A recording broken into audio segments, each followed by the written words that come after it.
Let's talk predictions and expectations. Happy New Year. I hope you all had a wonderful start to the new year, and here's a cheers to you.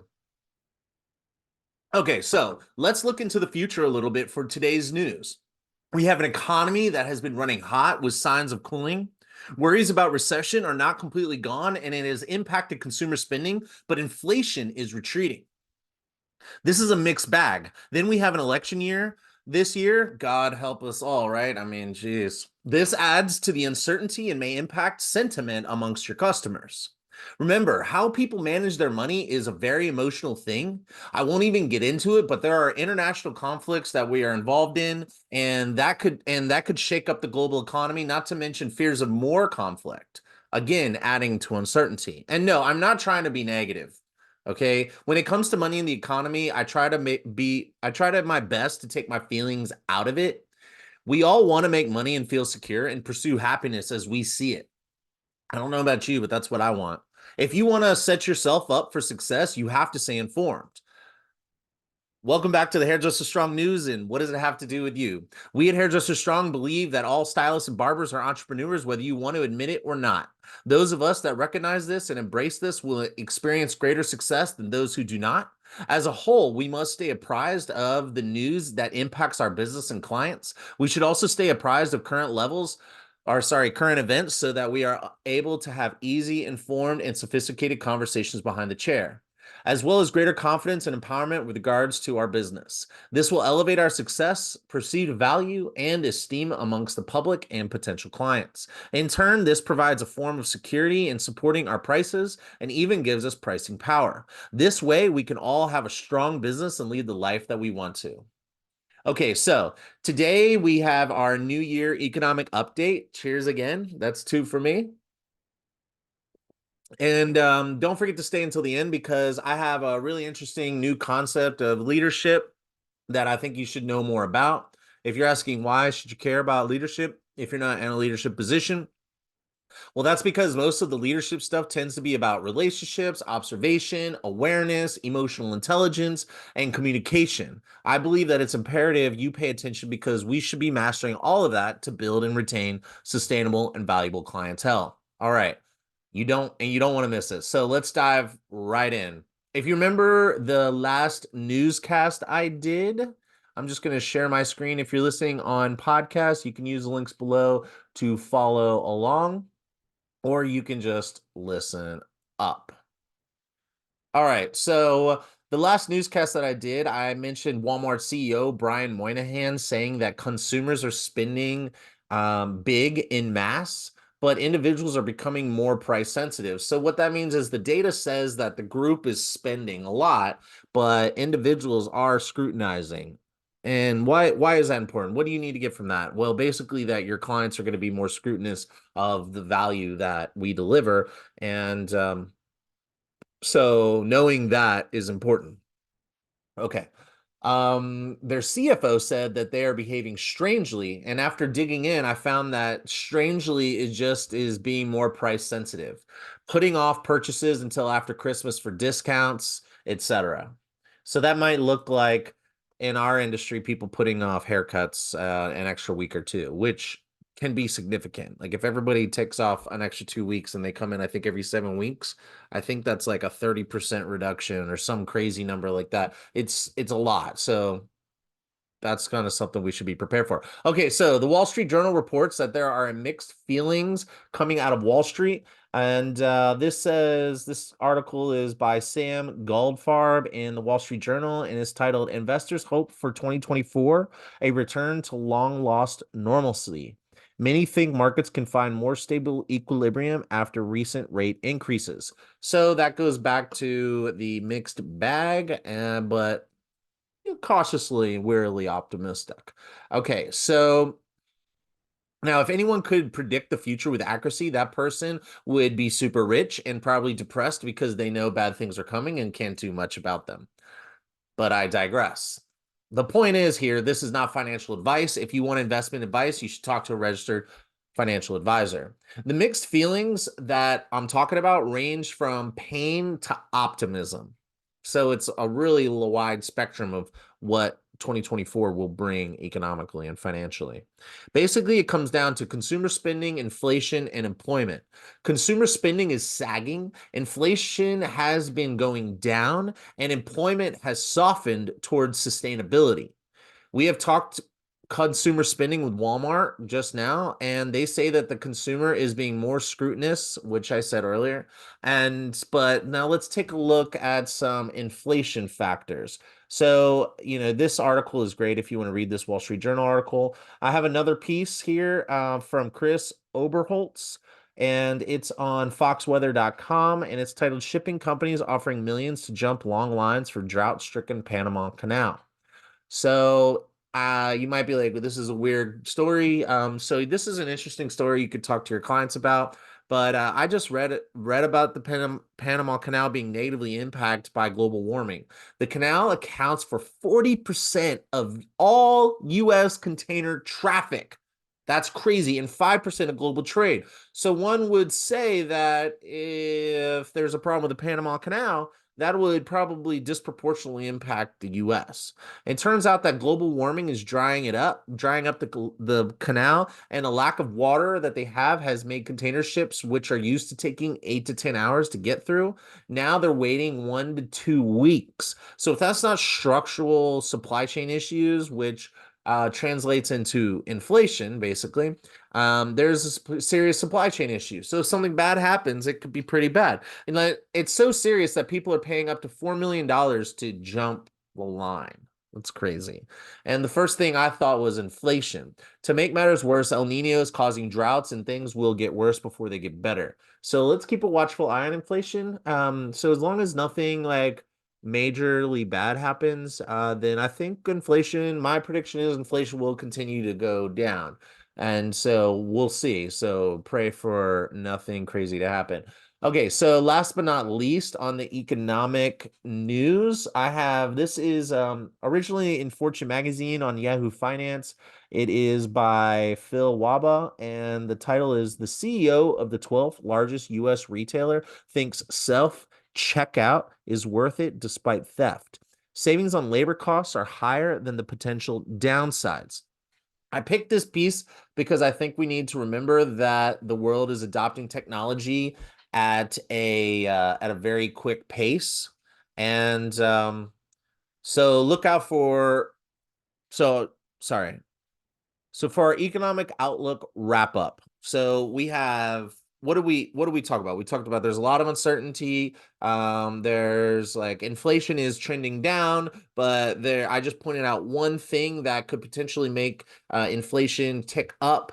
But there's a lot of things, so we're not out of the woods yet, but it is cautiously optimistic in that level. Okay, so uncertainty translates into customers scrutinizing costs and shopping for value because people are like worried in the future they won't have money. This also does not necessarily mean that you're going to lose clients because they need cheaper hair services. They might just push out the services and get less done. I've had people come to me every third haircut to fix the 2 bad haircuts that they got in between my every third haircut. So you could have something like that. However, you should be auditing and analyzing your customer's experience and ensure you are providing them with the highest end or highest level of customer service. I read a piece the other day that said that something like 60 to 70% of people, it's a high number, will not book with you if they have too many clicks to get to you, or too many email back and forth, or too much friction to get into you. So making it simple for someone to book an appointment with you is really important, let alone just like your entire digital experience before they come in the salon, but then also once they're in the salon. So brush up on your communication, audit the client's journey through that digital space, find ways to enhance value that doesn't cost you a lot or any money at all. I know I'm not going to be making any large purchases this year that I can bank on getting in a return on investment. So now is the time to build infrastructure, update your digital presence, take some classes on communication, customer service, and salon etiquette, as well as upping your technical game. I do believe my other prediction is that customers are, as they get more scrutinous, they're going to expect even better, more consistent results from us. So that is like getting your foundational technical understanding of things is just as important, maybe more important than understanding the latest trends. So we have some, like at Hairdresser Strong, we have some affordable classes and events for you to level up. If you're in the area, you can reach out to us at listen@hairdresserstrong.com or shoot us a DM on Instagram. But there's a lot of stuff out there. If you're not in the area, just hit us up and we can help you find some stuff and stuff to do if you want to level up yourself. Okay, now let's shift the news over to leadership best practices and understandings. I'm going to share my screen again. And again, if you're listening on podcasts and you want to know what I'm talking about, what I'm looking at, you can use links below, or you can just listen up because I'll explain everything. Okay. So let me introduce you to this article. I think this is a really interesting thing for you to learn, but also something to engage with clients about. This is in the Harvard Business Review. It's titled The New Rules of Executive Presence by Sylvia and Hewlett. So I'm going to read the first paragraph for you. It says, aspiring leaders have long been told that to be considered for senior management roles, especially those in the C-suite, they must demonstrate executive presence. In most corporate settings, that has traditionally boiled down to three attributes: gravitas or gravitas, strong communication skills, and the right appearance. But what exactly constitutes EP or executive presence now? After a decade marked by tumultuous economic culture and technological change, think climate threats like COVID-19, the war in Europe and the Middle East, the Me Too movement, Black Lives Matter, LGBTQ plus rights, movements, worsening political divides, and the rise of Zoom, Instagram, and other platforms. How have expectations about ideal leadership traits changed? I think this is incredible. I love this. So I hope you love it too. So basically this talks about what traits should we work on if we want to move up in this world. So let's take a look and discuss. There is gravitas, communication, and appearance. According to the Oxford Languages, gravitas is dignity, seriousness, or solemnity of manner. Solemnity, check my pronunciation of that. Solemnity of manner is the state or quality of being serious and dignified. So what we're talking about is how you behave yourself. So basically it means how you behave yourself. Do you treat people seriously with dignity? Do you have dignity and integrity? Be confident and decisive per usual, because that's always been at the top of the game. You can see right here, they kind of tell you what the scores are and how they did it. I recommend you check this out. This is a really good piece. The link in the description below. And so basically, you've always had to have confidence and decisiveness. So you still need confidence and decisiveness. For communication, you still should have superior speaking skills and be commanding. To command a room means being able to capture the attention of others and change the dynamics of the room. You know, I had a boss that told me I should walk around the salon when I'm not busy, saying hello to other people's clients and offering them, asking if they would like a refreshment, because he said that makes people think that I'm the owner. I'm then commanding the room. These remain most important, but listen to learn and authenticity are now more important than forcefulness or your ability to banter. So people want more authentic leaders, and they want to be around authentic people. They want to work with authentic people, and they want people who are there to listen, to learn, not just like be forceful and be able to carry on some BS conversation. So listen to learn and authenticity. Finally, appearance. You should still be polished and no sloppiness. So everyone listening, when you show up for a job interview, don't show up in your pajamas because we won't hire you. All right. And as far as like polished, do you think that I need to keep my beard shorter? You can leave a comment below and let me know. Being attractive used to be very important. You can see if you're watching on YouTube, you can see this kind of these levels here. Being attractive was number two most important thing for being having executive presence or being like up for leadership, but it turns out that that's not the case. However, being into fitness and portraying a healthy lifestyle and having good high energy have replaced the attractiveness portion. So you still got to be healthy and you have to look like you live a healthy lifestyle and you have to have good and positive energy. My conclusion would be that we have become a little more serious, being healthy and not just attractive. Got gotta work on that one. Not to say that I had the attractive thing done before, but you know what I'm saying. Like my healthiness, that's gonna be something for me to work on this year. And polish, now that's the one that surprised me a little bit more because I feel like people have gotten very casual, but I guess the masses and the average person has gotten casual. So if you want to be part of the masses and you want to be part of be an average person, but if you want to rise above and demand higher prices and greater loyalty and whatever above the average person, then you're going to have to polish it up a little bit. However, don't forget inclusiveness and listening to others and being willing to learn from your subordinates or your underlings, or just basically being open to learning in general. This is the most important stuff, and it's not surprising considering what's happened throughout our culture. So let's see how they've summed it up in the Harvard Business Review. This is the second to last paragraph. Here we go.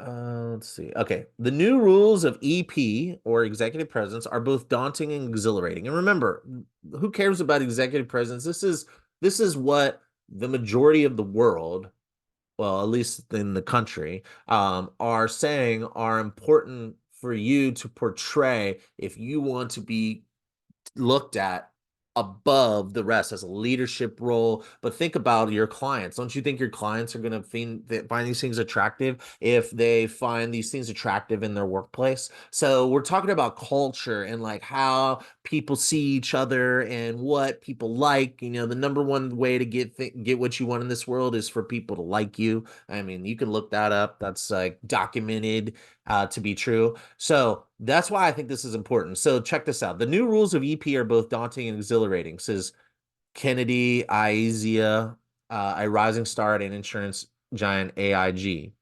So to show confidence and decisiveness, but also inclusiveness and respect, to balance powerful speaking, and a commanding presence, but with listening and learning, and to project both polish and authenticity is a heavy lift, meaning it's tough, it's hard. But leaders who manage it can inspire their employees to greater achievements and help their organizations truly flourish. And you can have the same flourishment and the same great achievements with your business and your clientele if you heed this advice in this study.